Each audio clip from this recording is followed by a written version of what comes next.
চোখ রাখবো অন্য খবরের দিকে। আন্দোলনে অনড় 2014 টেট উত্তীর্ণরা। আজ সল্টলেকে আন্দোলনের চতুর্থ দিন। মঙ্গলবার থেকে মৃত্যু অনশনের ডাক দিয়েছেন আন্দোলনকারীরা। আজ সকালেও প্রাথমিক শিক্ষা পর্ষদের অফিসের সামনে বিক্ষোভ কর্মসূচি চালাচ্ছেন তারা। আন্দোলনে অনড় রয়েছেন 2014 টেট উত্তীর্ণরা। আজ চতুর্থ দিন। চতুর্থ দিনেও কিন্তু ঠিক একই ছবি দেখা যাচ্ছে। গত 3 দিন ধরে আমরা যে ছবি দেখেছিলাম ঠিক একই ছবি আজও দেখা যাচ্ছে।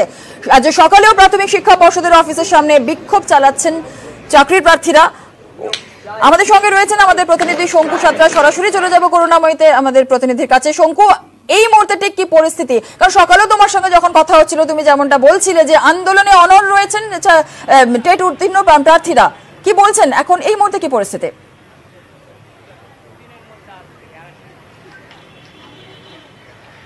দেখো, এখন আন্দোলনে অনড় তোমাকে সকালেও বলেছি, এখনো তারা কিন্তু আন্দোলনে অনড়।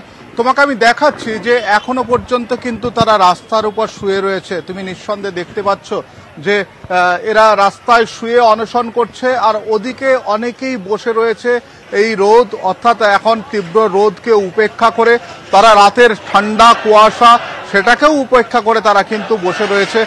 আমি একটু কথা বলে নেব যারা শুয়ে রয়েছেন তাদের সঙ্গে। কতদিন আর এইরকম শুয়ে থাকবেন পথে? যতদিন আমাদের মৃত্যু না হয়, কারণ আমাদের মৃত্যুর সম্মুখে ঠেলে দিয়েছে এই সরকার। আমরা আমাদের মৃত্যু পর্যন্ত এখানে শুয়ে থাকবো।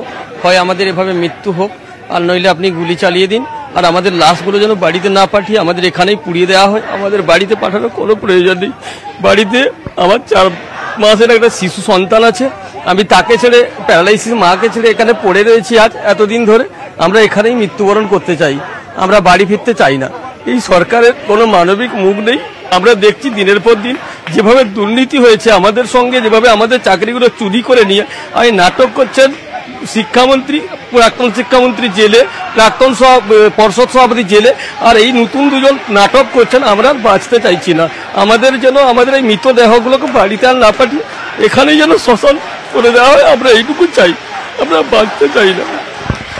অর্থাৎ তুমি দেখেছো রাস্তার মধ্যে কিন্তু সবাই শুয়ে রয়েছে। অন্যদিকে আবার সেই কলরব কোলাহল, তাদের প্রতিবাদ কিন্তু এই মুহূর্তে আবার তীব্র প্রতিবাদ হচ্ছে। অর্থাৎ আস্তে আস্তে সরকারের ওপর চাপ বাড়ানোর একটা বড় কৌশল কিন্তু এটা এদের দাবি।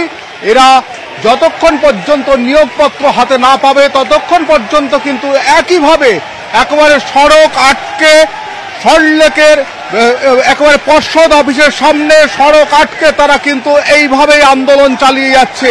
আমরা দেখছি যে এখানে কিন্তু না খেয়ে অনশনে নির্জলা হয়ে একেবারে দেখো চোখ মুখ শুকিয়ে গেছে, সেই অবস্থায় বসে রয়েছেন চাকরি প্রার্থীরা। আপনাদের শারীরিক অবস্থা এখন তো অনেকটা খারাপ, আপনারা কতক্ষণ এরকম বসে থাকবেন? নিয়োগপত্র যতক্ষণ না পাচ্ছি আমরা উঠবো না এখান থেকে। হ্যাঁ, আমাদের গলা শুকিয়ে যাচ্ছে। এত যে স্লোগান শুনছেন শুধুমাত্র মনের জোরে, আর কিছু না। গলা শুকিয়ে